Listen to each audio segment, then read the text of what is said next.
Alors, bonjour à tous et à toutes.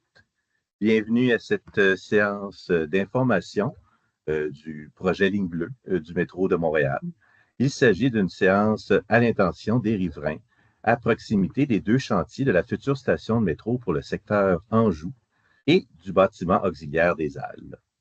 Alors, tout d'abord, merci de votre présence. Je m'appelle Benoît Cléroux. Je suis conseiller en communication interne pour le projet Ligne bleue et je serai l'animateur de la rencontre d'aujourd'hui. Mon rôle est d'agir comme maître de cérémonie afin d'assurer le bon déroulement de la séance. Je souhaite préciser que cette séance d'information est enregistrée et qu'elle sera disponible dans quelques jours sur notre site Web pour les riverains qui n'auront pas été en mesure de se libérer pour cette rencontre. La séance d'information se déroulera en français, mais les participants qui souhaitent poser leurs questions en anglais pourront le faire. This session will be conducted in French, but if you wish to address a question in English, you are welcome to do so. L'objectif de la séance d'information d'aujourd'hui est de vous présenter le projet du prolongement de la ligne bleue, plus particulièrement l'implantation des deux accès de la future station de métro Anjou et du bâtiment auxiliaire des Halles. C'est lors d'une prochaine rencontre que nous aborderons plus en détail les travaux à venir pour la construction du garage souterrain et de l'atelier dans le secteur du parc Tavci.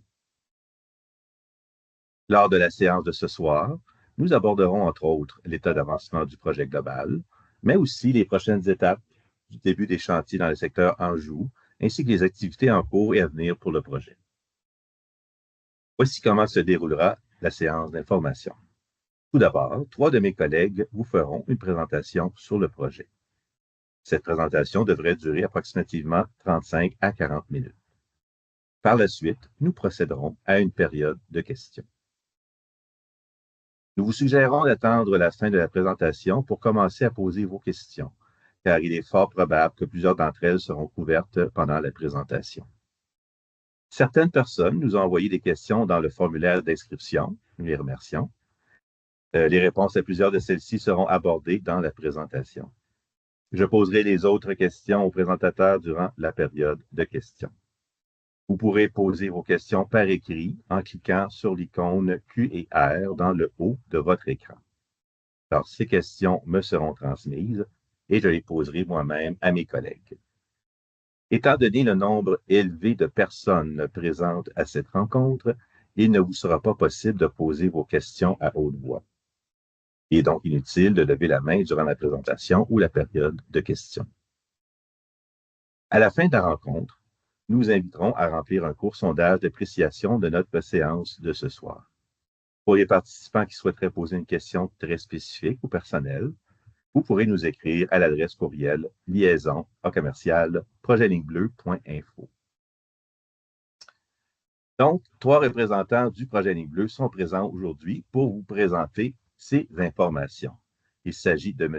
David Chartier, directeur construction. Nous avons également la présence de Mme Claire Ginocchio, directrice de projet, et de Mme Véronique Barry, également directrice de projet.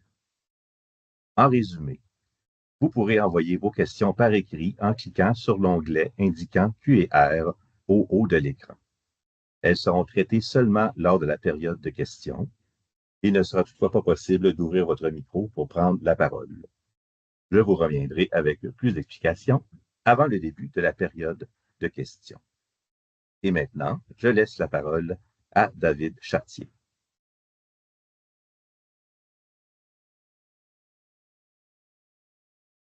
David, ton micro, s'il te plaît. Merci. Oui, désolé, ça commence bien. Merci, Benoît. Content d'être avec vous pour marquer quand même un jalon important dans le secteur Anjou. C'est-à-dire que depuis des années qu'on l'annonce le métro, présentement, on est dans la bonne direction et on a commencé des travaux même. Je tiens à mettre quand même des éléments en contexte, donc je vais vous parler du projet en général et après ça, mes collègues vont vraiment vous parler des enjeux spécifiques à Anjou et la PSA à la PSA 5. Donc, premier élément, il faut savoir que la STM a été nommée comme gestionnaire de projet. Donc, Avec ce titre, on a mis en place un bureau de projet qu'on appelle le bureau de projet Ligne Bleue, donc qui comprend le prolongement de la ligne bleue, mais aussi un autre projet qui est le contrôle de train, qui va venir remplacer l'ancien contrôle de train sur la ligne bleue. Le bureau de projet agit à titre de donneur d'ouvrage. Donc, c'est vraiment à travers les processus STM qu'on lance des appels d'offres et également, on a la maîtrise d'œuvre. Donc, tout l'enjeu de santé-sécurité sur le chantier, puisque c'est un chantier qui a plusieurs sites, c'est nous qui avons cette responsabilité-là à travers nos équipes de chantier. Faut comprendre que le projet de la ligne bleue, il est gouverné par des partenaires, donc par 5 partenaires qui sont le MTND, mieux connu sous le nom de MTQ, la SQI, qui est la Société québécoise des infrastructures, l'AFPM, qui est l'Agence régionale de transport métropolitain, la Ville de Montréal, également la STM. Ces personnes-là se rencontrent pour prendre des décisions et des orientations concertées sur des enjeux qui peuvent être stratégiques par rapport, on va dire, à une portée, à des échéanciers, à des coûts. Donc, c'est à ce niveau-là que les décisions se prennent. Le bureau de projet exécute la totalité de la conception. Donc, ce n'est pas un projet où est-ce que c'est l'entrepreneur qui détermine la conception, c'est nous, à travers notre bureau de projet, on a au-dessus de 500 personnes qui ont fait les plans et devis. Donc, une grande partie est déjà réalisée et une autre partie est en cours de réalisation puisqu'on a déjà lancé des appels d'offres. Le bureau de projet va se faire porter l'ensemble des activités jusqu'au temps où est-ce qu'on va aller avec le premier train qui va être en exploitation, donc le premier train qui va transporter des citoyens. Donc, avant ça, jusqu'à les mises en service, les essais dynamiques, ça va tout être fait par le bureau de projet. C'est nous qui interagissons avec la communauté locale, les éducateurs et les médias. Donc, tous les questionnements, les enjeux que vous vivez, revenez vers nous, le bureau de projet. Donc, à travers, on va vous expliquer un peu plus loin les agents de liaison, mais c'est nous qui avons les réponses et c'est nous qui allons alimenter les discussions. Également, il faut comprendre que le prolongement, il va être exploité par la STM. Donc, la STM, elle joue un rôle de propriétaire qui va exploiter les infrastructures à la fin. Et on a également l'ARTM, puisqu'il y a 2 terminus, un à P9 et un à Anjou, qui va être exploité par l'ARTM également. Le prolongement, ça fait des années, là, on mentionne 1979, la première fois qu'il a été énoncé, donc ça fait des années qu'on l'attend. Ça va amener la mobilité qui manquait dans ce secteur-là. Ça va aussi renforcer l'intermodalité puisque l'axe SRB P9 va croiser à la station P9, donc ça va donner une plus grande intermodalité en plus d'avoir les 2 terminus. Ça va amener un développement économique et un développement résidentiel très fort dans le secteur.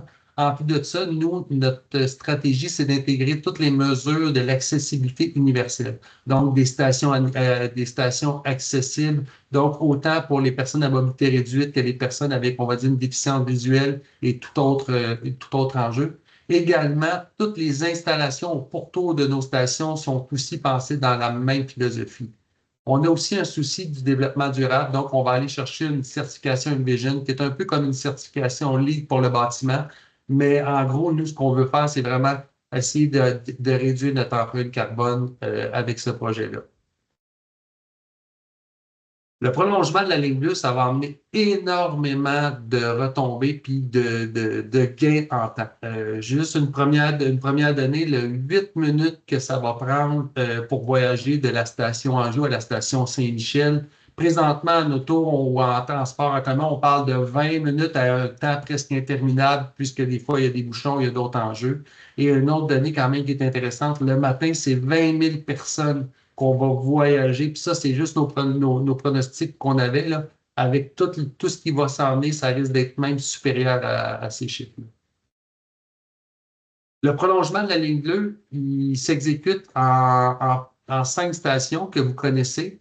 La station P9, la station Bio, Lacordaire, l'Angelier, Anjou. Ce n'est pas les vrais noms, les noms vont être connus un peu plus tard, mais c'est les 5 stations qu'on a à à ces stations-là, il faut aller ajouter on appelle ça des structures auxiliaires, qu'il y en a dans votre secteur, tantôt que Claire va vous présenter, mais ces structures auxiliaires-là se trouvent tout le temps à mi-distance entre deux stations. Donc, on a une entre Saint-Michel et Pineuf, et même chose entre chaque station, en plus d'avoir un garage souterrain, donc toute une portion de garage souterrain qui est visible de la surface, juste à cause qu'on va avoir un petit atelier en surface, mais tout le reste est souterrain. En plus de ça, on parle des deux terminus qui sont un à la station Pineuf et l'autre à la station Anjou. Également, on va ajouter à ça, comme je l'expliquais tantôt, le contrôle de train. Donc, c'est un élément plus technologique qui va faire en sorte qu'on va aller bonifier, optimiser toute notre stratégie de train en tunnel. Donc, quand les métros vont circuler, on va être capable d'optimiser les mouvements, donc on va avoir une meilleure fréquence. Euh, Notre prolongement, il est fait en profondeur. Donc, nos stations sont un petit peu plus profondes que les réseaux qui existent déjà parce que notre stratégie était de se servir du roc de Montréal, donc du roc qui est une bonne qualité comme structure de nos tunnels et de nos stations. Donc, à plusieurs endroits, notre tunnel est plus profond que la normale qu'on voit dans le restant du réseau, puisqu'on voulait aller vraiment chercher une qualité de roc intéressante pour construire nos stations. On voit la station P9 est à une profondeur environ de, je vous dirais, 18 mètres, et la station Anjou, on va tomber plus à une profondeur de 25 mètres et encore plus profond quand on va aller vers le garage, puisqu'il faut passer en dessous de la 25 également. Donc, on a vraiment une station qui n'est pas une station, mais une structure auxiliaire qui est à 40 mètres de profond. On l'a mis à cette profondeur-là dû à des enjeux de qualité de roc. Donc, encore là, on a tout suivi ces éléments-là. Et tout ceci a été déterminé par tous les forages qu'on a fait tout au long des années passées pour vraiment bien connaître notre tracé et bien connaître notre géotechnique, donc notre qualité du roc. C'est un projet, comme j'expliquais, en 17 et 40 mètres de profondeur. On a 8 km de tunnels, donc ça comprend aussi les tunnels en arrière-gare. Donc, à peu près 6 km de tunnels commerciaux que vous allez pouvoir circuler quand vous êtes dans le métro et des tunnels qui font notre garage à l'arrière. On va à terme avoir à peu près 2000 travailleurs qui vont être sur une quinzaine de sites séparés, puisqu'il faut comprendre que nos sites en surface sont une petite partie, puisque nos fourmis vont vraiment travailler tout en souterrain. Donc, tous nos travaux sont en souterrain. Donc, c'est juste nos cœurs de station qu'on va voir de la surface et nos structures auxiliaires. Tout le reste va être par des travaux souterrains qu'on va mettre en place. On escale environ, pour vous donner un chiffre, 2,4 millions de tonnes de roc qui va sortir des différentes stations et du tunnel. Sur le terrain, il faut comprendre qu'on a déjà commencé depuis l'année passée à octroyer des contrats. Le premier contrat, c'était notre contrat, le gros, le tunnelier avec les différentes excavations. Donc, à partir de septembre, il y a des travaux qui se sont mis en œuvre plus à l'ouest d'Anjou. Donc, pour vous donner un exemple, la station P9, ici, on voit vraiment le transept, donc on va dire le contour de la station principale, où est-ce qu'on est rendu déjà à une profondeur, je vous dirais, de 9 mètres de profond. Donc, on a déjà une bonne avance qui est faite. On veut se rendre à peu près à 17 mètres avant de commencer à faire nos tunnels en station. Donc, ça va quand même très bien à cet endroit-là. La station bio, on peut voir qu'on est également mobilisé à cet endroit-là. On est encore en train de travailler sur les outils du public, mais il n'y a pas d'enjeu. On va commencer à faire vraiment nos excavations dans les prochains jours. Si on va un peu plus loin, quand on arrive à la station Lacordaire, on voit qu'on est mobilisé autant sur le terrain à l'ouest que dans le parc à l'est, donc parce que les stations ils ont toujours une sortie d'urgence, donc qui est un peu isolée de la station. Donc encore là, c'est un chantier qui avance bien. On est rendu à l'étape qu'on a sorti les terres, donc on est rendu à l'étape de sortir le roc également. Et la station La Joliette, ça va très bien. On a un mois d'avance. Donc, pour vous donner un exemple, là, Sur même pas 6 mois de travaux, on a déjà 1 mois d'avance, donc c'est une station qui avance rondement. On amène des travaux quand même majeurs, ça amène des fermetures de roues. Dans le secteur Anjou, c'est moins d'envergure, mais tout le long du tracé sur la rue Jean Talon, on a mis en place des entraves vraiment complètes, mais pour un petit secteur. Donc, on prend comme exemple à L'Angelier, ça ne touche pas la rue L'Angelier, mais c'est juste à l'extérieur de L'Angelier, c'est sur Jean Talon, sur environ 100 mètres. Donc, les commerces sont quand même accessibles. Les stationnements sont accessibles, mais maintenant, faut juste voir de quel côté arriver. La même entrave a été mise en place à Lacordaire, à Vio et à Pineuf. Donc, c'est des entraves qui sont déjà en place. Je pense que si vous êtes dans le secteur, vous les vivez déjà. Puis pour le secteur Anjou, Véronique et Claire vont vous expliquer les entraves, mais elles sont de moins grande envergure que qu'est-ce qui se passe sur le restant du secteur. Ces entraves-là vont être là pour une grande période de temps, parce qu'encore là, c'est vraiment à travers ces excavations-là qu'on réussit à faire nos tunnels et l'aménagement de nos tunnels. Euh, Dû au fait on est venu impacter la rue Jean Talon et des voies d'autobus, des lignes d'autobus les plus achalandées, on a mis en place une voie réservée, donc ce qu'on appelle la VA Bélanger, la voie réservée sur la rue Bélanger, pour venir appuyer les transports en commun pour être capable de déplacer les gens qui voyageaient déjà sur Jean Talon. Donc, elle a été mise en fonction depuis environ octobre et elle amène les gens jusqu'à la station Saint-Michel. Donc ça a été mis en place, ça va rester en place. C'est une mesure qu'on trouve concrète et qui donne des résultats. Euh, des travaux d'envergure, des travaux qui sont rarement vus à Montréal, ça amène quand même des équipements d'envergure.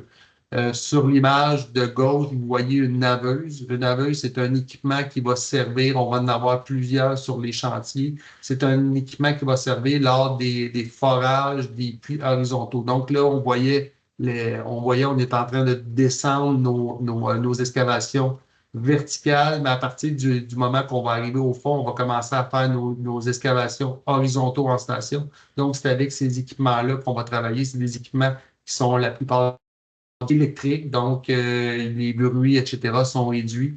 C'est un rouleau comme à l'avant avec des dents qui vient broyer le roc et il vient le sortir par l'arrière, soit par des véhicules ou par un convoyeur.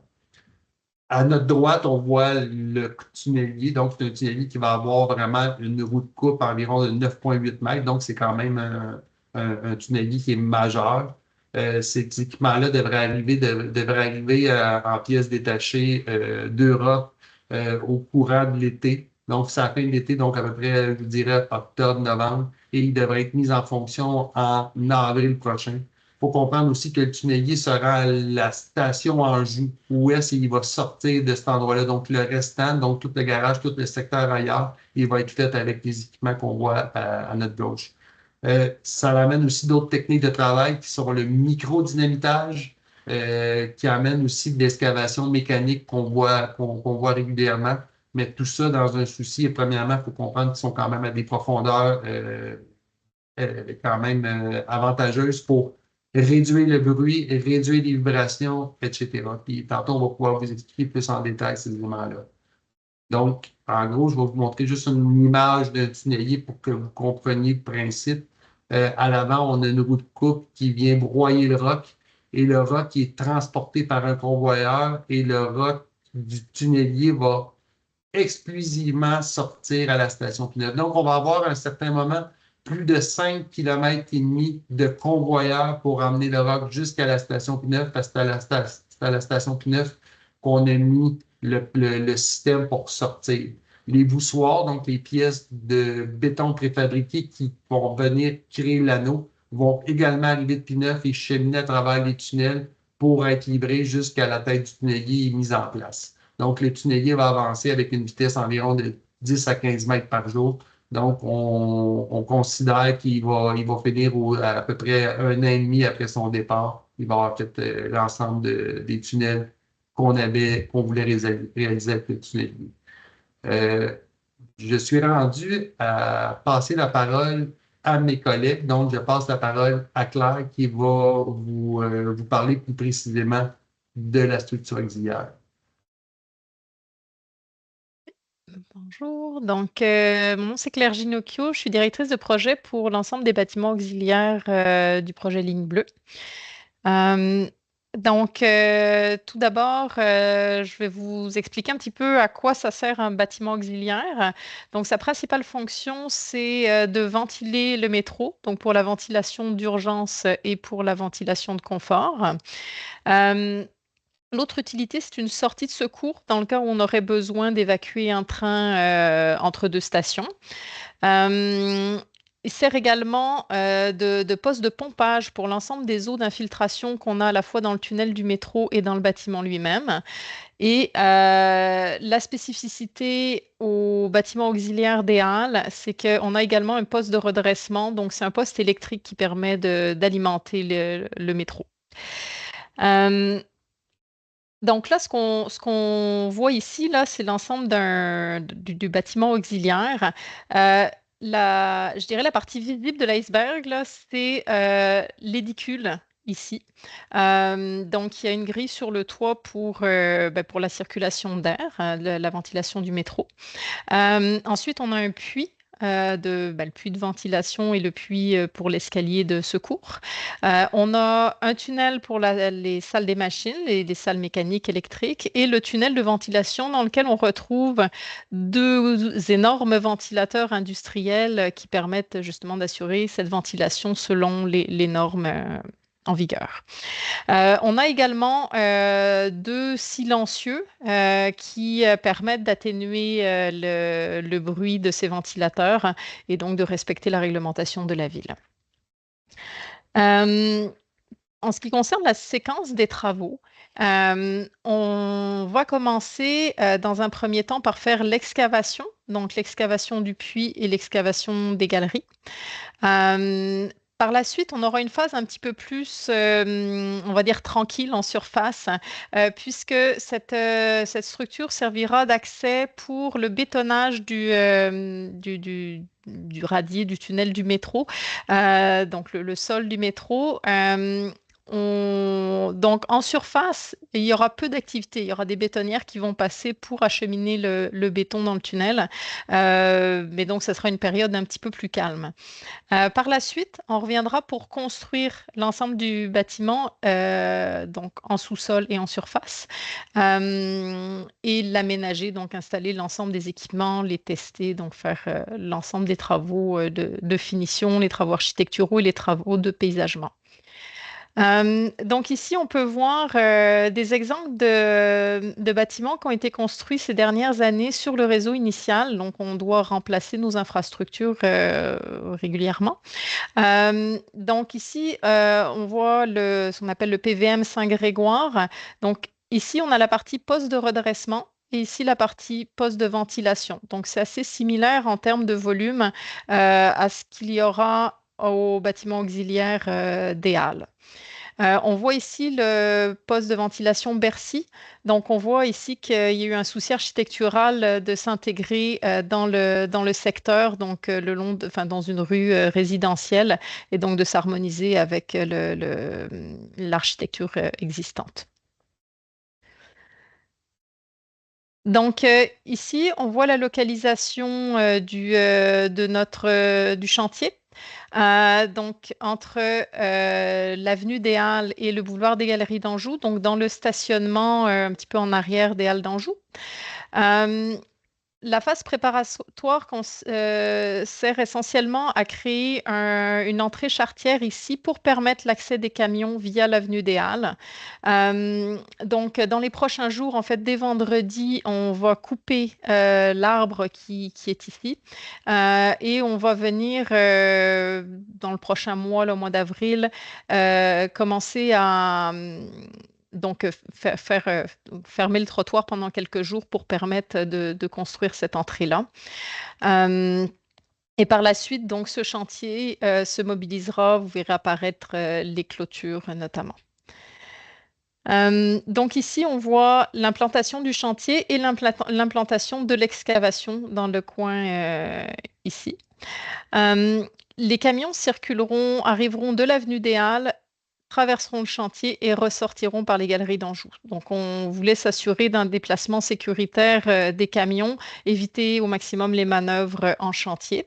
Euh, Ce chantier-là n'occasionnera pas de fermeture de rue, fermeture de voie. Les camions qui seront en attente avant d'arriver au chantier seront en attente sur l'avenue des Halles, mais ça ne ferme pas de voie de circulation. Donc, voilà pour le bâtiment auxiliaire des Halles. Je vais laisser la parole à ma collègue. Bon, excusez, l'itinéraire de camionnage, excusez-moi. Donc, principalement, oui, ce que je vous disais, l'ensemble des camions arrivent par l'avenue des Halles, donc soit de l'est ou de l'ouest par la 40 pour rejoindre les Halles et repartent par les galeries d'Anjou. Donc, je laisse la parole à ma collègue Véronique. Bonsoir à tous, Véronique Barry, je suis la directrice de projet de la future station Anjou. Donc, peut-être pour vous situer à la station Anjou d'entrée de jeu, en fait, la station Anjou a 2 édicules qui sont les portions hors sol de part et d'autre de l'autoroute 25, donc du côté ouest et du côté est. Édicules qui mènent à des transepts, donc la portion sous-sol des stations, qui sont reliés entre eux par le tunnel de station sous l'autoroute 25. Tunnel dans lequel on retrouve aussi un lien piéton, une passerelle qui permet de passer d'un côté à l'autre côté de l'autoroute 25 par les infrastructures de la station Anjou. Donc, pour ce qui est des travaux qui viennent dans le secteur et de la mobilisation, si on regarde du côté ouest en premier, en fait, on a commencé par des travaux préparatoires le long du boulevard Louis-H. Lafontaine. On avait des conduites d'eau, en fait, l'ancien Best Buy à venir disjoindre par rapport au réseau de la ville. Donc, ça, c'est en cours, c'est bien avancé. C'est des travaux de courte durée, ça devrait se terminer sous peu. Et suite à ça, on va venir, en fait, on a commencé même à ériger le plein périmètre des vrais travaux d'excavation qui s'en viennent. Donc, de la grande zone orange. Donc, à terme, les travaux d'excavation vont se situer sur ce site-là qu'on voit en orange et la circulation, en fait, il y a l'ancienne rue Place des Roseraies ici qui est fermée maintenant. Donc, la circulation pourra se faire au pourtour. Et la circulation piétonne, quand les travaux préparatoires seront terminés, là, donc le trottoir le long de Louis-H. Lafontaine est continu. Et du côté du boulevard des Roseraies, ça va se faire du côté ouest, où est-ce qu'il y a un trottoir, en fait. Donc, ça, c'est pour la portion ouest de la station Anjou. Maintenant, du côté est, c'est la même chose. On commence par des travaux préparatoires. Donc, des travaux, encore une fois, pour le réseau d'eau principalement. Donc là, il y en a peut-être qui ont eu la chance de le constater. Là. La rue Bourgneuf est fermée dans une direction présentement. Donc, la rue est sens unique vers le sud pour quelques semaines, là, le temps qu'on fasse ces travaux-là. Et une fois que ce sera terminé, mais c'est un petit peu plus tard, en fait, du côté est, qu'on vient s'installer pour la suite, là, vraiment l'excavation à compter du mois de mai. Là, on va venir prendre le plein site et à ce moment-là, on va venir empiéter un petit peu sur le boulevard Châteauneuf. Donc, la circulation va être maintenue dans les 2 directions, mais du côté sud du terre-plein. Donc, les espaces de stationnement de part et d'autre du terre-plein entre le boulevard Louis-H. Lafontaine et la rue de Bourgneuf ne seront pas maintenus pendant la durée des travaux. Et on empiète un petit peu aussi sur le boulevard Louis-H. Lafontaine. Donc, la voie de droite va être fermée pour assurer, en fait, on empiète sur le trottoir, donc pour assurer une déviation du trottoir pour un cheminement sécuritaire pour les piétons. Dans tous les cas, les cheminements seront accessibles universellement. Donc, on est aussi en train de faire une descente de trottoir pour s'assurer que les poussettes et les fauteuils puissent emprunter les chemins piétons en toute sécurité. Pour ce qui est de la circulation des autobus, donc on a un premier arrêt sur Châteauneuf de la 141 qui va être dévié vers l'est. Donc, l'arrêt va juste être déplacé de l'autre côté de l'intersection Bourgneuf-Châteauneuf. Et on a l'arrêt qui est sur le boulevard Louis-H. Lafontaine qui, lui, va être annulé parce qu'on n'était pas capable de le repositionner plus au nord avant que le circuit de la 141 aille prendre le tourne-bride pour retourner du côté ouest. Donc l'arrêt le plus proche sera celui sur Châteauneuf. Pour ce qui est des itinéraires de camionnage dans le secteur, on emprunte le réseau autoroutier le plus possible. Donc, du côté ouest, les camions vont provenir du boulevard Louis-H. Lafontaine et pour accéder au site, vont circuler sur Saint-Zotique et ensuite remonter sur le boulevard des Roseraies, accéder au site et en sortant, vont reprendre le chemin inverse, donc des Roseraies, Saint-Zotique et poursuivre sur le boulevard Louis-H. Lafontaine vers le sud. Du côté est, ça va être quelque chose de similaire. Donc, Louis-H. Lafontaine comme première approche. Ensuite, Châteauneuf puis Bourgneuf pour accéder au site. Et la sortie qui revient sur le boulevard Louis-H. Lafontaine. Donc, vraiment, on a regardé pour emprunter le réseau artériel le plus possible pour minimiser les circulations dans le quartier. Maintenant, de façon peut-être un petit peu plus macro, donc là, on a regardé la station Anjou. Dans un deuxième temps, il y a des travaux qui vont avoir lieu aussi pour ce qu'on appelle le garage du prolongement de la ligne bleue. Donc, c'est le garage souterrain pour les wagons de métro. En fait, ces travaux-là vont débuter à l'été 2025 et il va y avoir une autre séance d'information qui va être organisée, comme celle qu'on fait ce soir. Donc, en temps et lieu, vous allez en réentendre parler. Et même chose pour une autre structure auxiliaire, celle qui est le long de Talcy de Place de Possé. Les travaux sont prévus en 2026. Donc, en temps et lieu, il y aura aussi une autre séance d'information pour venir vous en parler. Pour ce qui est des mesures d'atténuation, donc au niveau de la circulation, dans un premier temps, comme ça a été dit, les commerces sont maintenus, on peut y avoir accès en tout temps. On s'assure que la signalétique soit en place pour que vous sachiez comment naviguer pour vous y rendre. On est aussi en contact avec les services municipaux pour s'adapter aux besoins en termes de signalisation autour des chantiers, s'assurer que ce soit clair pour tout le monde comment circuler. Et aussi pour se coordonner au niveau des détours, non seulement avec la ville, mais aussi avec les autres donneurs d'ouvrages dans le secteur. Donc, s'assurer que ce que nous, on met en place, ça ne contrevient pas à ce que d'autres pourraient mettre en place. Donc, ça, il y a une coordination qui est fait en continu là-dessus. Puis pour les routes de camionnage, comme je le disais, bien, justement, on s'est coordonné pour essayer de faire passer les camions sur le réseau supérieur le plus possible pour éviter que ça aille dans les rues résidentielles. En termes de sécurité, il y a des signaleurs qui vont être présents en tout temps pour accéder au chantier. Même chose quand on met en place des détours sur les rues. L'accessibilité universelle est maintenue en tout temps autour des chantiers pour ce qui est des passages piétons. Et les traverses piétonnières, il y a du marquage, là, donc ça va être très, très visible là, de savoir où circuler. Puis, on n'exclut pas la possibilité non plus de faire appel à de la surveillance policière si on voit que c'est requis en fonction de l'évolution des choses. Pour ce qui est des mesures d'atténuation au niveau du bruit, donc, les entrepreneurs qui sont responsables des travaux doivent respecter en tout temps la réglementation municipale sur le bruit. Nous, on va faire des suivis des niveaux de bruit en tout temps. Et d'ailleurs, ils seront publiés sur une interface web qui va être mise en ligne en temps et lieu. Donc, vous pourrez suivre nos suivis des mesures de bruit. Il y a des mesures qui pourront être mises en place justement pour s'assurer de respecter les seuils qui sont donnés, qu'on pense notamment à des murs anti-bruit. Puis pour ce qui est de la machinerie, les alarmes de recul, ce n'est pas les alarmes traditionnelles, c'est des alarmes à bruit blanc. Donc, c'est un peu moins agressant là-dessus en termes de bruit. Pour ce qui est des vibrations, on a un programme de suivi qui est un peu similaire à celui du bruit. Il y a aussi des pré-inspections qui ont été faites pour les résidences, bien, qui ont été faites puis qui vont se poursuivre là, dans certains secteurs, mais pour les résidences qui sont à moins de 75 mètres des excavations. Puis là où on procède à du dynamitage, il y aura de la distribution de détecteurs de monoxyde de carbone pour les personnes concernées pour faire un suivi là-dessus aussi.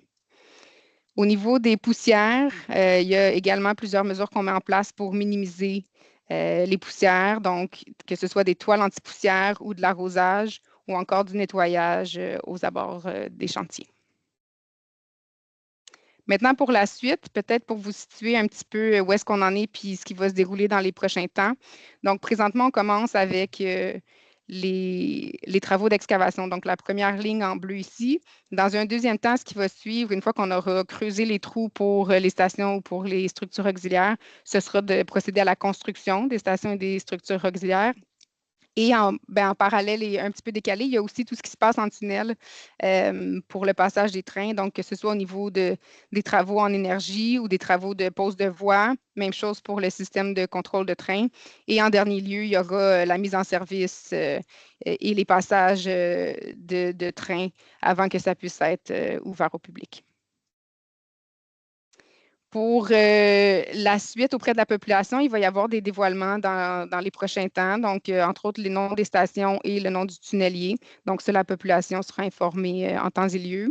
Les concepts architecturaux des stations aussi seront dévoilés, de même que les œuvres d'art qui sont prévues en station. Puis pour ce qui est de la liaison entre le projet Ligne Bleue et la communauté, nous, on s'engage à vraiment être présent pour vous dire ce qu'il y en est, pour communiquer les jalons importants, pour être proche du milieu. On veut s'assurer que vous soyez au courant de ce qui s'en vient, puis de ce qu'on met en place pour minimiser les impacts. On est à l'écoute de vos préoccupations, donc on est dans ce dialogue-là et on se coordonne en permanence là, avec les services municipaux pour que les choses soient harmonisées. Donc, on est présent. Il y a notre équipe d'agents de liaison que vous avez peut-être eu la chance de rencontrer déjà. Eux sont là. On organise des séances d'information pour venir vous communiquer ce qui s'en vient comme prochains travaux. On est également, on va être présent dans les comités de bon voisinage. Donc là-dessus, il y a un recrutement qui est en cours. Alors, s'il y en a qui sont intéressés à laisser leur candidature, vous pouvez le faire en ligne. On participe aussi aux fêtes citoyennes qui vont être organisées par l'arrondissement et on émet des communications personnalisées là, auprès des riverains et des commerçants. Donc, si jamais vous nous cherchez ou que vous voulez savoir comment entrer en contact avec nous, ça peut se faire via notre site web, projetlignebleu.info. Vous pouvez aussi recevoir nos communications ciblées. Donc, il y a des bulletins électroniques qu'on envoie.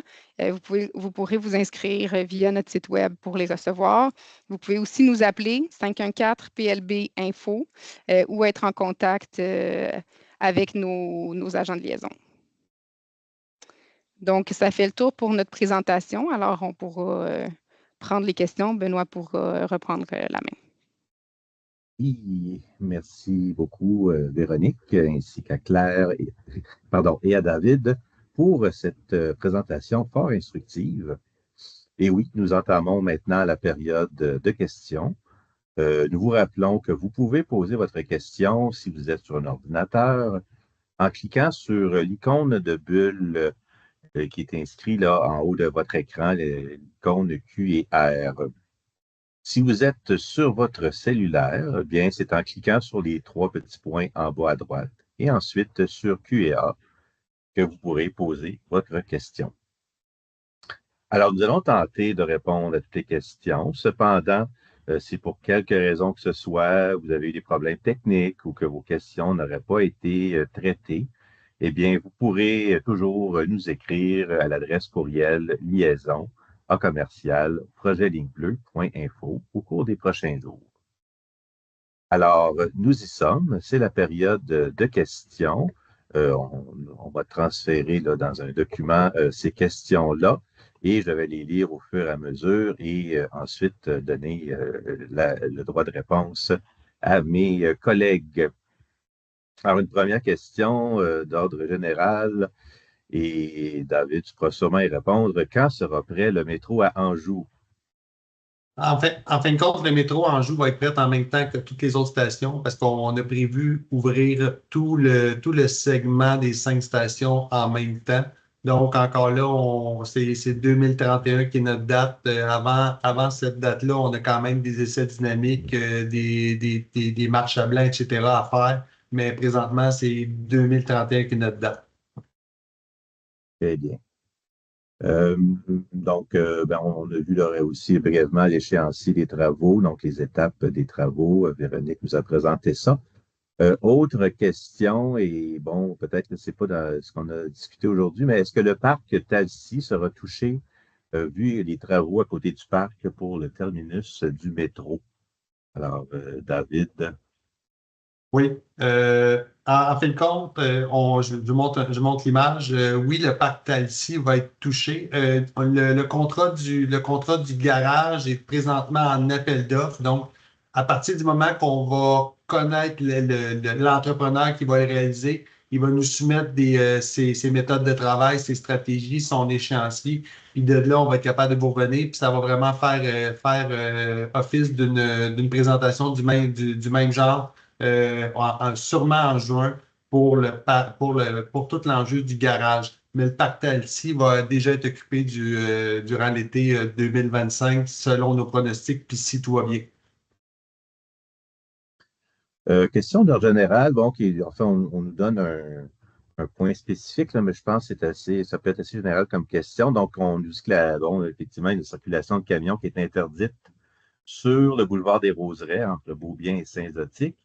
Et il y aurait des camions qui ne respecteraient pas la consigne. Alors, à qui doit-on se plaindre? En fait, pour les riverains, à qui peuvent-ils se plaindre lorsque justement la circulation des camions ne se fait pas comme elle devrait se faire? Peut-être c'est une question, ou enfin David, ou peut-être Véronique. Oui, ben, je peux la prendre. On a, nous, dans nos appels d'offres, on a imposé des itinéraires de camionnage pour les camions. Donc, les camions qui sont liés à nos secteurs, cet élément-là peut revenir vers nous parce qu'on va quand même avoir des patrouilles qui vont s'assurer que nos camions respectent l'itinéraire. Au-delà de ça, c'est certain qu'à un moment donné, il peut y avoir des camions qui ne sont pas de notre ressort, donc qui ne sont pas liés à nos travaux. Ceux-là, d'une certaine façon, on n'a pas vraiment de moyens. C'est vraiment à travers les corps municipaux qu'on va être capable de faire, on va dire, appliquer la réglementation. Mais pour les camions qui sont en lien avec le projet, nous, on a vraiment imposé à l'éducateur des chemins de camionnage. Si je peux me permettre, j'ai quand même noté l'intersection, c'est à proximité des travaux de l'édicule ouest, donc je vais quand même regarder pour qu'on puisse faire une vigie, s'assurer que tout est conforme de notre côté. De toute façon, les gens, je crois, peuvent toujours écrire à notre adresse projet ligne bleue, si je ne me trompe pas, liaison. Alors, s'il y a quoi que ce soit. Il y a quelques questions. En fait, on pourrait y aller peut-être avec le bâtiment auxiliaire des Halles, avec Claire. Claire, donc on nous demande d'abord, est-ce que les Halles d'Anjou, est-ce qu'elles vont demeurer sur place? Alors, la construction du bâtiment auxiliaire des Halles n'aura aucun impact là, sur les Halles d'Anjou en tant que telles. Nous, on est quand même à une certaine distance de ce bâtiment commercial-là. Donc, on s'assurera de donner l'accès aux Halles d'Anjou en tout temps. Ben, justement, on nous demande, là, est-ce que ce bâtiment auxiliaire-là, est-ce qu'il va bloquer l'accès à partir ce qu'on appelle les châteaux des Halles? Alors, je crois comprendre que les châteaux des Halles, c'est les édifices à condos qui sont sur l'avenue des Halles. Donc, il sera toujours possible d'y accéder à pied jusqu'aux Halles d'Anjou. Il se peut qu'il faille contourner par le trottoir des Halles d'Anjou pour se rendre sur le trottoir de l'avenue des Halles pour se rendre aux Halles d'Anjou. Mais on s'assurera qu'il y a un chemin sécuritaire pour y accéder. Ce bâtiment auxiliaire-là, est-ce que son fonctionnement va occasionner beaucoup de bruit? Alors, on installe des silencieux de très grande dimension pour s'assurer de respecter les normes de bruit de la ville, qui sont donc la norme la plus stricte, là, c'est les normes de bruit la nuit qui sont d'environ 50 décibels à l'extérieur du puits. On s'assure même de mettre une marge de sécurité là, dans nos calculs pour s'assurer que les silencieux vont, vont avoir l'effet souhaité. Donc, ça reste un bruit très faible et qui s'entend uniquement quand on démarre les ventilateurs et ne sont pas démarrés à temps plein, là. Une autre question, si tu veux bien, Claire, concernant le bâtiment auxiliaire des Halles. Donc, la personne nous écrit, elle s'est dit, ben, ce bâtiment-là va être situé tout près de chez elle Mhm. et elle se demande, donc, elle se préoccupe de l'apparence qu'aura le bâtiment. Mhm. Alors, est-ce que la STM va se soucier de l'intégration harmonieuse à l'environnement bâti? Alors oui, c'est sûr que nos architectes ont le souci d'intégration dans le paysage bâti. Donc, ils proposent des architectures on va dire, suffisamment originales là, pour on va éviter le cube brutaliste. Et on s'assure également d'avoir un aménagement paysager qui permet de voir un petit peu moins là, le bâtiment en tant que tel. Merci. Ben, évidemment, on a plein d'autres questions. Il y en a qui entrent au fur et à mesure. Véronique, j'aimerais quand même poser quelques questions donc en lien avec la future station à Anjou. Ben, d'abord, est-ce que le TIM, je présume le Tim Horton et l'Académie, est-ce que ces institutions vont rester sur place? En fait, là, on se trouve un petit peu plus à l'ouest. Là, on est rendu sur des halles, donc pas exactement dans le champ d'action des travaux qu'on fait pour la ligne bleue. Et, Donc, nous, dans le cadre des travaux, on ne vient pas toucher à ces bâtiments-là. Par contre, on est en discussion avec la ville pour voir de façon un petit peu plus globale les accès à la station. Euh, donc, entre autres, comment les gens pourront venir circuler depuis des axes un peu plus loin. Donc, ça, c'est à suivre, là. C'est des discussions qui sont en cours. on nous demande, en fait, on a répondu un peu à la question, mais combien y aura de stations de métro à Anjou? Alors, c'est bel et bien une station, mais deux accès, c'est ça? Exactement. Et comment sera la passerelle pour passer justement d'un côté à l'autre de la 25? Parce qu'il y a un accès à l'est de la 25 et l'autre à l'ouest. Donc, comment sera la passerelle?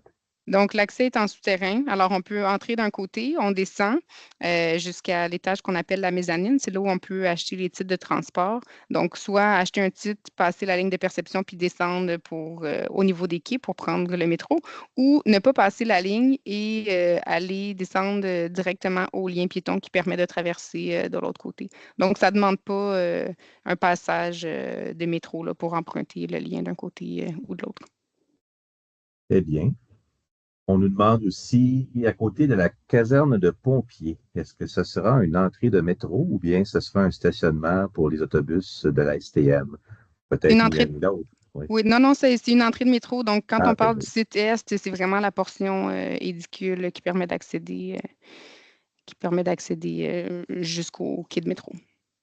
Fort bien. Et toujours concernant cette future station de métro d'Anjou, on en voit dans d'autres stations des dépanneurs. Est-ce qu'il y aura justement un dépanneur ou des commerces, des comptoirs de restauration rapide à l'intérieur même de la station? Oui, il y en a de prévus des deux côtés. Donc, du côté Est, au rez-de-chaussée, du côté Ouest, en fait, il y a la portion terminus pour autobus. Donc, il y a des commerces qui sont prévus de ce côté-là. Puis, en mezzanine aussi, là, l'étage où est-ce qu'on peut accéder à l'achat des titres du transport. Euh, donc, peut-être les prochaines questions seront peut-être plus pour toi, David. D'abord, est-ce que toutes les expropriations ont été faites et est-ce qu'elles sont connues des résidents? Oui, oui, toutes les expropriations sont faites et connues. Très bien. Euh, on demande aussi, bon, ben, on demande quand il sera en service le prolongement. On l'a dit 2031, mais est-ce que toutes les nouvelles stations auront des ascenseurs? Oui, toutes les stations sont accessibles universellement, donc avec des ascenseurs pour se rendre à chacun des quais. Et même pour le lien piéton, il va y avoir quand même des ascenseurs qui vont être là, en plus de d'autres mesures pour l'accessibilité universelle. On nous demande est-ce qu'on va prévoir un prolongement en direction ouest, donc en prévision de futur prolongement, est-ce qu'on va permettre au tunnel justement là, de pouvoir être prolongé à l'est? La façon que le prolongement de la ligne bleue a été fait, il est fait un peu comme l'ancienne ligne bleue, c'est-à-dire que il y a possibilité que le prolongement ait une suite, pas à travers, pas maintenant, mais c'est-à-dire on a réservé la suite, donc vers quelle direction après c'est à voir. C'est plus la RPM, etc., qui va déterminer ça va être quoi la suite. Nous, on était les exécutants. Parfait. Question, l'itinérance, on en parle beaucoup dans les journaux et un peu partout. Comment va-t-on contrôler l'itinérance autour des stations de métro dans le quartier? Oui, l'itinérance est un problème majeur, puis ça touche pas juste les stations de métro, ça touche tous les arrondissements. Il est certain que cette problématique-là devra être adressée, on en est conscient. Il y a déjà des mesures qui sont prises en place par autant le domaine communautaire que par la STM. Ça reste que c'est en 2031. D'ici là, il y a beaucoup d'éléments qui doivent être mis en place pour nous aider la société à régler le problème d'itinérance. Question quand même en fait, importante. Pourquoi les travaux en fait de construction de la ligne bleue sont si longs en termes d'échéancier? On parle quand même de 6-7 ans, alors qu'à l'époque, on avait réussi à construire le métro dans des délais plus courts. Oui, je comprends la question. C'est sûr que tout- tous les stratégies, on construit en fin de compte aussi pour du long terme. Donc, on construit en fonction d'un ouvrage pour 100 ans. Les techniques de travail ont été différenciées. Il y a aussi le but, la santé et sécurité est une priorité. Chaque travailleur, à chaque soir, de retourner chez eux. Donc, tous les enjeux d'avoir des travaux en parallèle de dynamitage pendant qu'une équipe est à côté en train de creuser, forer, ces éléments-là ne sont plus permis. L'autre élément aussi qu'il faut prendre en considération, c'est qu'on l'exécute en totalité en souterrain. Donc, c'est pas, les stations ne sont pas faites au complet en air ouvert. Donc, c'est-à-dire que tous les travaux doivent passer par un goulot d'étranglement qui est vraiment le transept, la portion centrale de la station, pour après ça aller alimenter chacun des secteurs. Et encore là, c'est qu'on va mettre beaucoup plus d'éléments qui sont technologiques. Les systèmes ont beaucoup évolué. On a beaucoup plus de ventilation pour la qualité de l'air dans les réseaux prolongés. Tous les éléments technologiques, il y a tous les éléments de refroidissement. C'est tous des éléments que dans les premières versions des stations initiales et des premiers prolongements, il n'y avait pas ces éléments-là. Donc, les échéanciers ont été beaucoup pensés. On est même allé vers le marché pour s'assurer que nos échéanciers n'étaient pas ni trop agressifs, ni trop pessimistes. Donc, vraiment, c'est maintenant la réalité des chantiers, un chantier d'envergure de cette façon, beaucoup plus profond, des stations beaucoup plus volumineuses pour être construites pour des années à venir, pour pas que le lendemain matin, ils soient déjà à capacité.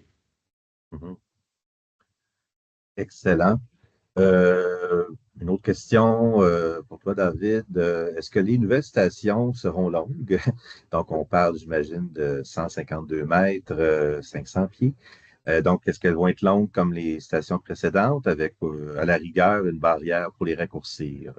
Ben, les stations ont déjà été planifiées pour être opérées en mode 9 voitures. Donc, comme Benoît dit, de 152 mètres, donc avec des trains pleine longueur, comme on trouve sur la ligne orange et la ligne verte. Donc, c'est les trains Azur, les nouveaux trains qui vont venir donner le service sur la ligne bleue. Donc, ça va vraiment déjà être des quais à 9 voitures et on va même aller sur les quais existants de la ligne bleue, aller retirer les barrières pour vraiment remettre les quais à 9 voitures. Excellent. On nous demande aussi pourquoi le terminus de la ligne bleue, il est à Anjou, évidemment, mais pourquoi il ne se rend pas à la ligne verte, comme par exemple à Honoré-Beaugrand? On donne l'exemple de la ligne bleue à l'ouest qui se termine sur une autre ligne, la ligne orange. Alors, pourquoi à l'est, on ne se termine pas sur une autre ligne? Il y a plein de raisons techniques qui font en sorte que ce n'était pas la stratégie. Et l'autre chose, le tracé a été étudié maintes et maintes fois et c'est le tracé sur lequel nous avons eu notre portée. Donc, c'est sur lequel on devait réaliser. C'est vraiment des questions techniques qui sont les rayons de braquage, l'arrière-gare qui se situe à Radisson et aussi le besoin. Il n'y avait pas de besoin imminent de faire ce raccordement-là. Très bien.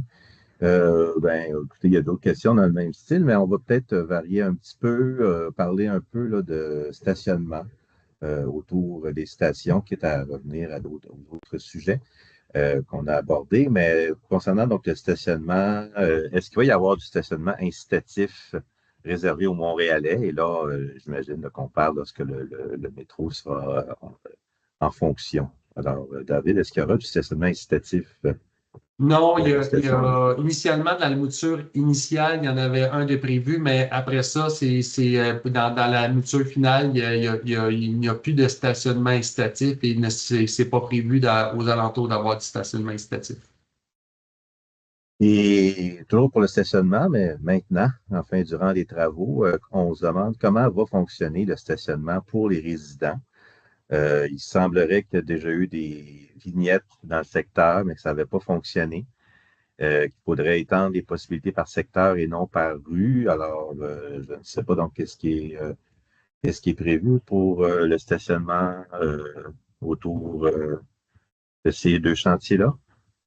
Les vignettes est une solution en soi, mais il y a plein d'autres éléments qu'il faut aller regarder. On est en discussion avec l'arrondissement et la ville-centre pour essayer de monitorer les enjeux de stationnement qui peuvent vivre, qu'on va vivre, puis les solutions qu'on va mettre en place. Encore là, on parle de vignettes, ça peut être d'autres solutions, mais à premier élément qu'il faut savoir, c'est que présentement, l'entrepreneur qui exécute les travaux, lui, il va louer des espaces de stationnement privés pour ses travailleurs. Donc, aussi, lui, pour avoir une certaine efficience, pour pas que ses travailleurs aient de la misère à trouver des espaces, il va louer des espaces privés. Donc, les travailleurs ne seront à peu près pas sur rue, ils vont vraiment être sur des stationnements privés que l'entrepreneur va avoir loué. Mais s'il vient qu'avoir des problématiques de stationnement dans le secteur dû à nos travaux, on va être en discussion avec la ville pour trouver une solution puis la mettre en place. Nous avons quelques questions en lien avec le micro-dynamitage.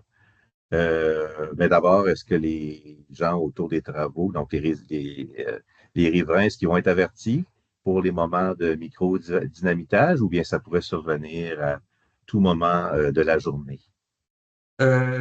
Premièrement, s'il vient qu'avoir du micro-dynamitage, on va faire des séances d'information avant. Maintenant, il y a beaucoup de techniques qui sont exécutées pour réduire le dynamitage, le micro-dynamitage, parce qu'il y a d'autres techniques qui peuvent amener encore plus d'agilité ou plus de performance. On parle présentement sur les stations sur lesquelles on est en train d'exécuter. On est rendu à des profondeurs de 5-6 mètres de roc et on utilise d'autres techniques que le micro-dynamitage qui sont beaucoup moins de bruit, beaucoup moins de poussière, beaucoup moins de vibrations, mais à une performance également. Fait que la journée qu'il va y avoir du micro-dynamitage, vous allez être au courant. Il va y avoir des séances et après ça, il y a vraiment toute une mise en place, un protocole qui est mis en place pour faire du micro-dynamitage. Malgré tout, il y a quand même des personnes qui s'inquiètent pour le bruit, la poussière. On a discuté un peu dans la présentation. Véronique, peut-être, revenir ou enfin préciser les moyens qui sont mis en place pour diminuer l'impact des travaux là, pour ce qui est du bruit, de la poussière. Bien, on en a parlé un petit peu au niveau du bruit, là, que ce soit des murs anti-bruit, ce genre de mesures-là. Au niveau de la poussière, il y a des toiles anti-poussière qui sont considérées, de même que de l'arrosage, puis le nettoyage des rues pour pas que ça aille se propager, là. On nous demande, et peut-être là, qu'à ce moment-là, ce serait bien de montrer la circulation des camions pour la station Anjou. Je ne sais pas là, si c'est possible de revoir la diapositive. On nous Oui, demande je vais aller concernant. la chercher. Oui. Donc, c'est je vais concernant, en fait, les camions passent par-dessus la 40. Donc, il semblerait que c'est une intersection qui est très achalandée aux heures de pointe. Quel sera l'impact donc sur la circulation et comment on pourrait améliorer la circulation là, si on ajoute des camions dans le mix, si on peut permettre. Il n'y a pas une autre, je vois la page 29, là, mais peut-être celle-là ou la suivante, enfin, non, peut-être pas la suivante, où je me mélange peut-être avec celle des Halles plutôt, des Halles.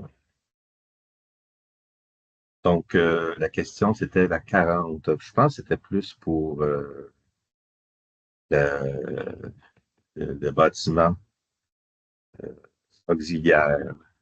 On peut Ah, revenir. OK. Revenir, en fait, c'était, je ne Oui, sais pas le numéro, là, mais autour de 20, j'imagine. oui, j'arrive. Ouais. Donc, c'est ça, je pense qu'on s'inquiétait pour la 40. Est-ce que on a été, sûrement, j'imagine, est-ce qu'on a des réponses par rapport à ça, ces inquiétudes-là? Ben, je peux l'apprendre, là. En réalité, faut comprendre premièrement que pour le bâtiment des halles, c'est pas une grosse excavation, puis c'est pas un grand volume de roc qui va sortir de l'excavation. Donc, c'est pas plusieurs camions, là. Ça va être, ça va être très gérable à travers la circulation. Ça reste que le secteur, on est en monitoring de ce secteur-là. Donc, c'est-à-dire qu'on a des patrouilles qui regardent le secteur, en fin de compte, de la jonction avec la voie de service, puis la rue Jean-Talon par rapport à des enjeux. Fait qu'on va suivre, puis on va mettre en place des mesures si on voit vraiment qu'il y a un enjeu là, qui survient lors de nos travaux. Une autre question par rapport à la circulation automobile autour du centre communautaire d'Anjou. Est-ce qu'il y aura un impact sur la circulation automobile? De quelle nature? Si oui, de quelle nature et de quelle durée? Donc, autour du centre communautaire d'Anjou. Est-ce que tu as la réponse, David? Je pense Oui, que ben, je peux la prendre. Présentement, c'est pas à travers la station, le projet de la station. Donc, les entrades que vous voyez ne viennent pas impacter le centre communautaire. Et présentement, pour le travaux du garage Anjou, notre stratégie, c'est vraiment de passer à travers le terrain qu'on a acquis, donc le terrain de transport pour nos entrées-sorties. Donc, il ne devrait pas avoir d'impact sur la rue mentionnée. on a aussi des questions en lien avec le réseau bus en surface. On a la chance d'avoir avec nous notre collègue François-Benoît Trottier. François-Benoît Trottier, qui est conseiller en gestion des réseaux. Alors, François, je crois bien que tu es là. Euh, donc, on a quelques questions concernant, d'abord, une première question, l'autobus 44. Est-ce qu'il va faire un arrêt à la station elle-même ou seulement sur Galerie d'Anjou comme maintenant? Bon, mais concrètement, là, la majorité des trajets d'autobus ça, sont encore en révision. Par contre, ce que je peux vous dire, c'est que l'orientation qu'on a, là, c'est effectivement de maximiser le rabattement là, aux différents édicules, donc de port ouest et est, afin d'assurer là, une connectivité au réseau structurant qui va être le prolongement de la ligne bleue. Ouais, donc, ça répond aussi à une autre question. On nous demandait là, comment les lignes vont être modifiées. Euh, Est-ce que, ben c'est ça, donc la ligne autobus 28, même chose, c'est encore là, un peu tôt là, pour savoir si elle va s'arrêter à la station Anjou. On nous demande Par sur la... contre, Benoît, Oui, ce que je pourrais répondre à cet effet-là, peut-être pour rassurer les gens, c'est que dans nos processus de refonte, là, les équipes qui sont dédiées ces projets-là ont beaucoup de processus qui mettent en place, tout le temps avec les services techniques et le politique, mais aussi avec les gens du secteur là, pour s'assurer de bien répondre aux besoins. Donc, en temps et lieu, là, les gens vont être consultés afin de pouvoir répondre aux besoins en transport collectif. parce qu'une autre question aussi qu'on nous demande, c'est est-ce qu'il y aura des navettes de bus entre la station Anjou, la ligne bleue, et la ligne verte, Honoré-Beaugrand?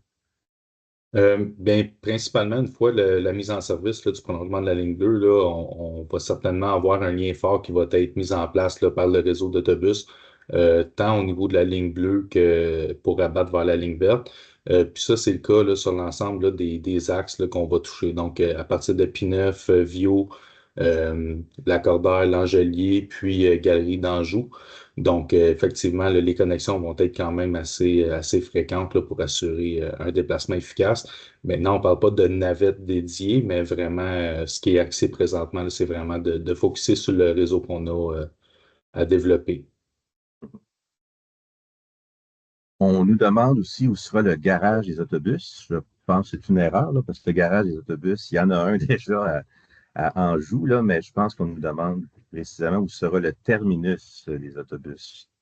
Alors, si je ne me trompe pas, il va être du côté de l'accès ouest. Exactement, donc juste au sud de la station. Alors, c'est pensé pour être continu comme ouvrage. Le terminus, en fait, il y a une portion extérieure où est-ce que les autobus arrivent, mais il y a une portion intérieure aussi qui est continue, qui est dans la station, là. Donc, c'est intégré.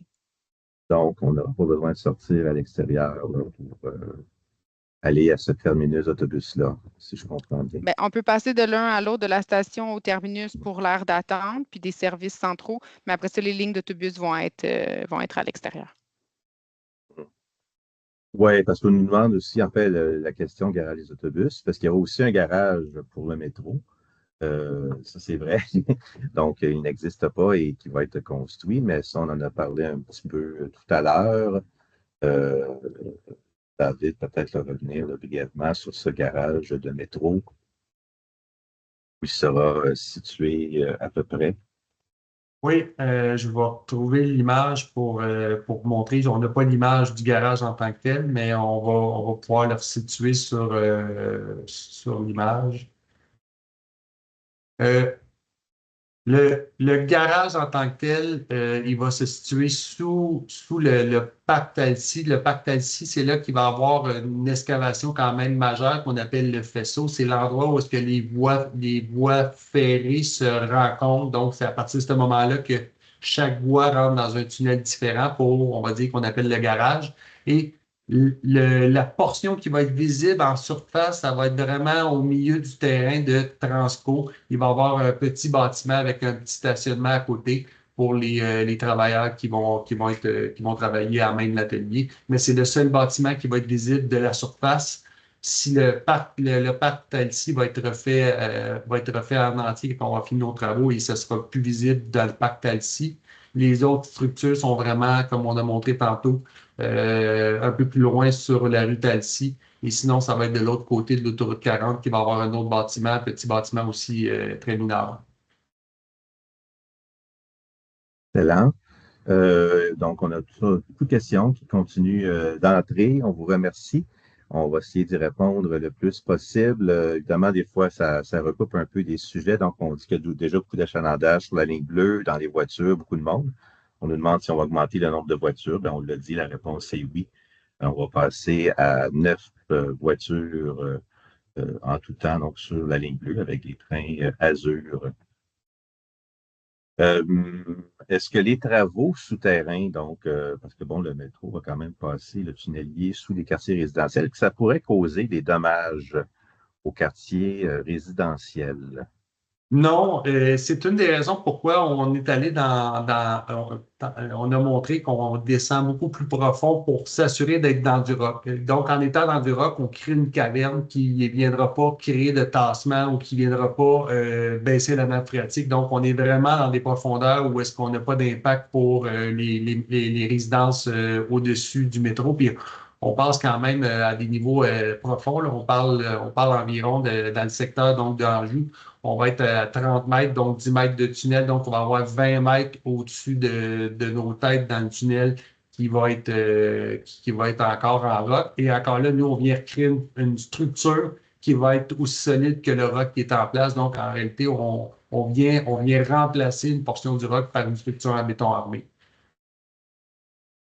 Excellent. Même chose pour les stations. On vient excaver dans du roc, donc il n'y aura pas de tassement qui va s'exécuter. Question, enfin, on en a parlé un peu tout à l'heure du bâtiment auxiliaire des Halles, mais une autre question, Claire, pour toi, est-ce que, enfin, nous demande pourquoi ce bâtiment-là a été construit ou va être construit si près là, des résidences, particulièrement des condos. Pourquoi ne pas avoir construit plus loin ce bâtiment, notamment là, dans les stationnements commerciaux juste à côté?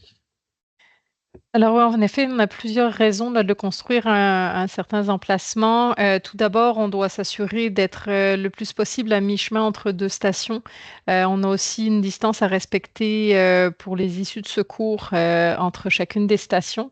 Et on veut s'assurer également d'avoir une galerie pour se raccorder entre l'édicule et le tunnel du métro qui soit la plus courte possible pour éviter des frais d'excavation supplémentaires.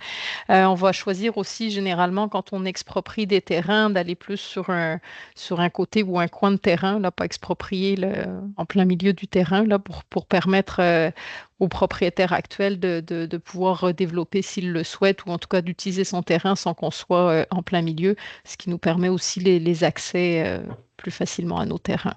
Donc oui, ça paraît peut-être proche des bâtiments.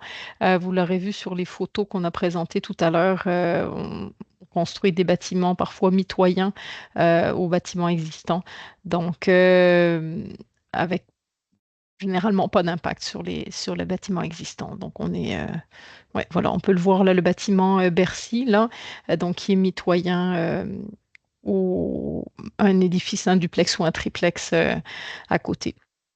Donc, c'est des projets qu'on a l'habitude de réaliser et qu'on s'assure de limiter au maximum les nuisances pour le voisinage.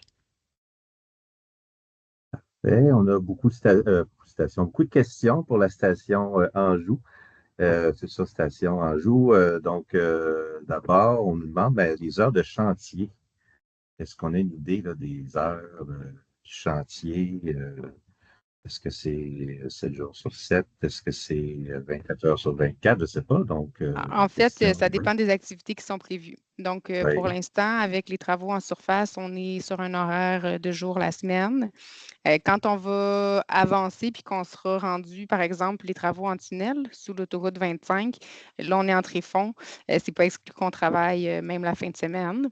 Ce qu'il faut comprendre dans ce cas-là, c'est que la réglementation, entre autres sur le bruit, a des seuils, non seulement pour les travaux de jour, mais aussi les travaux de soir, de nuit. Donc, peu importe les plages de travail qui seront visées, il faut qu'on s'assure d'être conforme à ce qui est prévu à ce niveau-là. Donc, ça va varier un petit peu dans le temps en fonction du type d'activité. C'est sûr que plus on descend, plus effectivement on est un peu plus couvert, là, notamment en termes de bruit par rapport aux résidences avoisinantes. Alors, pour cette station à Anjou, du côté ouest, on a déjà parlé là, du lien avec le terminus de bus, mais est-ce qu'il y aura en fait une possibilité là, d'accéder au centre d'achat, les galeries d'Anjou, sans sortir à l'extérieur à partir du métro, soit un tunnel ou une passerelle couverte? Est-ce que c'est prévu? Il n'y a pas de lien en souterrain qui est prévu. Par contre, on est conscient que les galeries d'Anjou, c'est un des pôles de direction préférentiels. Donc, il y a une sortie qui est prévue vers les galeries d'Anjou avec un passage pour les piétons qui est sécurisé vers cet axe-là. Et on est en discussion avec les partenaires concernés, là, donc notamment la ville et Ivano et Cambridge, qui est le propriétaire des galeries d'Anjou, pour voir à travailler ce lien-là. Là. Et aussi pour les marcheurs à partir du boulevard des Galeries d'Anjou, est-ce que ça va être facilement accessible? Bien, ça, c'est un peu la même chose. Donc, on s'assure d'avoir un lien actif. Donc, à terme, on va avoir au moins un aménagement de trottoir pour les piétons, s'assurer qu'on a un passage qui est sécuritaire entre les deux. Ceci dit, la mouture finale est pas encore finalisée, justement parce on est en discussion avec la ville notamment là, sur cette question-là. Mhm. On demande est-ce qu'éventuellement le boulevard Châteauneuf sera fermé au coin de Louis-Hippolyte Lafontaine. Donc, ça, c'est plus du côté est. Ce qu'on a Oui, montré, c'est que oui, il est entravé partiellement, mais la circulation va être maintenue dans les deux directions. c'est ça, on nous demande quelles seront les rues disponibles pour la circulation autour de la construction. Est-ce que c'est ça, donc Louis-Hippolyte, ça va rester ouvert? Exact. Il y a une voie de moins, mais là, on peut encore circuler dans l'axe. Même chose pour Châteauneuf, puis même chose pour Bourgneuf à terme. Il y a juste présentement, là, pendant les quelques semaines de travaux préparatoires, où est-ce qu'on ne peut pas circuler sur Bourgneuf vers le nord. On nous pose quand même, on nous revient avec la question du stationnement pour les résidents. Une fois que la station sera ouverte, bon, il n'y aura pas de stationnement incitatif, on l'a dit. On nous dit quand même là, que c'est déjà difficile de stationner dans le secteur. Alors, s'il y a des gens de l'extérieur ou de l'Est qui viennent se stationner dans le secteur, ce sera un problème. Donc, ben voilà, c'est la question, le commentaire là, qui nous est fait. Ben, on comprend l'enjeu.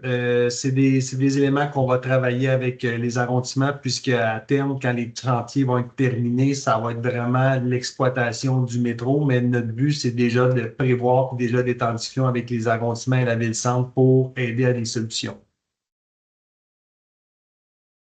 Voilà. Euh, donc, François, tu es toujours avec nous.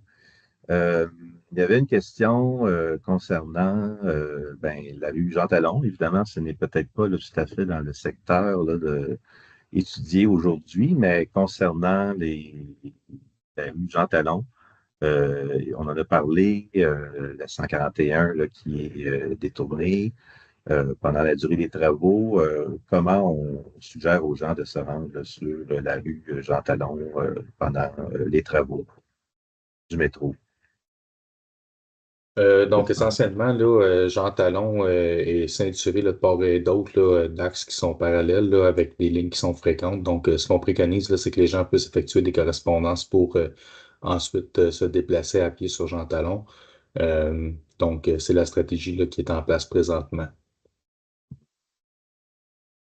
Autre question en termes là, de mobilité, je ne sais pas là, si vous allez avoir la réponse. On nous demande quelle sera l'implantation de Bixi sur les destinations de zones résidentielles. Bon, c'est pas certain de comprendre la question, mais globalement, on nous demande un peu, dans le fond, Bixi, j'imagine, va venir s'implanter autour des nouvelles stations. Ben, en fait, je peux peut-être répondre en parlant des parvis des stations. Donc, il y a des supports Bixi qui sont prévus à même les aménagements autour des stations, donc à même les sites des stations.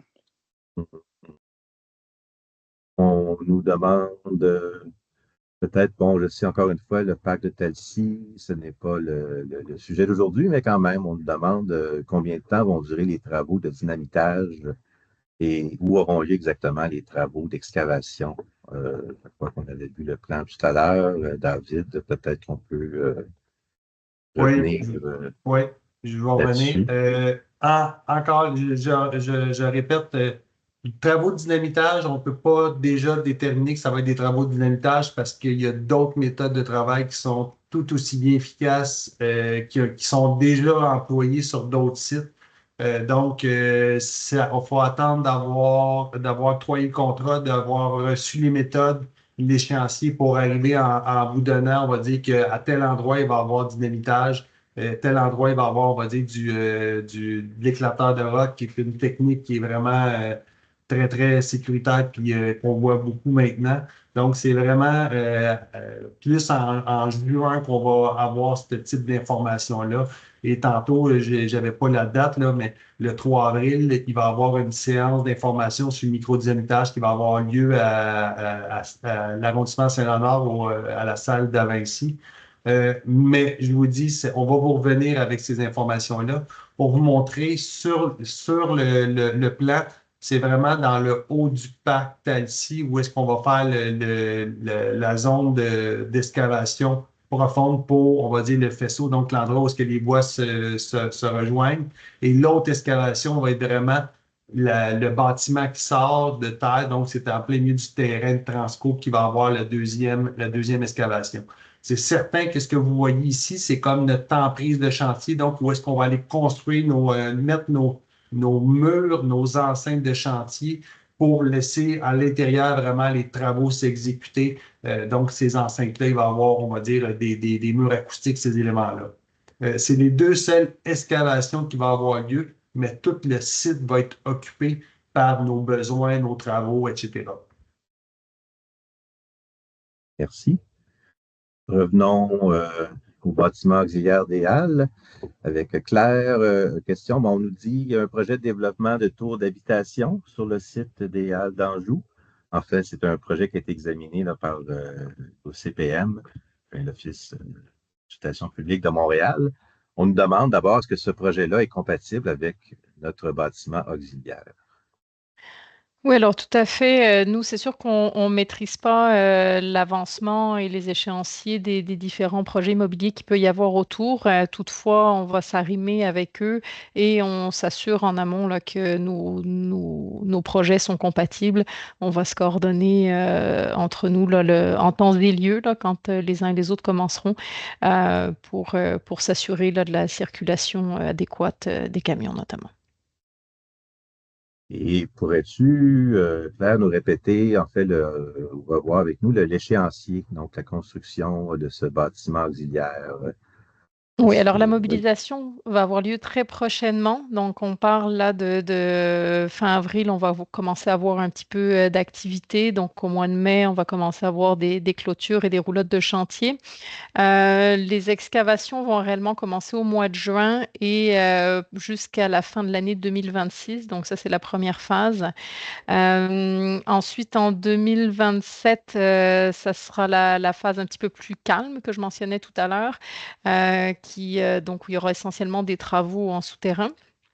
Et ensuite, en 2028-2029, là, ça sera la phase de construction du bâtiment en tant que tel. Parfait, merci beaucoup. Il ne reste pas beaucoup de questions quand même. Il en envoyé une ici qui a peut-être déjà été répondue d'ailleurs, mais en fait, sur l'intersection Châteauneuf et Goncourt, on nous demande là, cet espace-là, est-ce que ça va être un garage pour les bus ou terminus bus ou ce sera une entrée de métro? Je pense qu'on a répondu. Hein, c'est une. Oui, c'est l'entrée de métro. En fait, on ne va pas jusqu'à Fait. Goncourt, mais sur Oui, Châteauneuf, en face de la mairie, c'est là que se situe l'entrée est là, de la station, Anjou. excellent, excellent. Je regarde le fichier que mes collègues m'ont préparé. J'essaie de voir. Je pense qu'on a répondu en fait là, à toutes les questions. Je regarde une fois, deux fois, trois fois. Donc, voilà, voilà. Écoutez, d'abord, c'est ce qui va mettre fin en fait à cette séance d'information d'aujourd'hui. Merci beaucoup à tout le monde d'avoir été là. On vous l'a mentionné et c'est bien vrai. Donc, l'équipe du projet Ligne Bleue, on va revenir vous voir à plusieurs reprises tout au long du projet. D'ici là, vous pouvez consulter notre page web, projetlignebleu.info, pardon. Vous pouvez également vous inscrire à nos bulletins électroniques. De cette façon-là, vous pouvez choisir de recevoir les dernières nouvelles sur le projet, soit dans son ensemble ou seulement sur le secteur qui vous intéresse.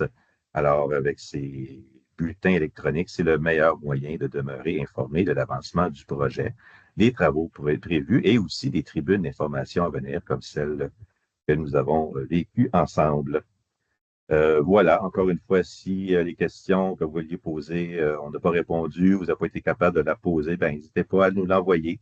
Liaison commerciale projetlignebleu.info. Merci beaucoup pour votre participation à cette rencontre et merci beaucoup pour l'intérêt que vous portez envers le projet de prolongement de la ligne bleue. Bonne fin de journée à tous et à toutes. Merci beaucoup. Et n'oubliez pas de répondre à notre sondage d'appréciation.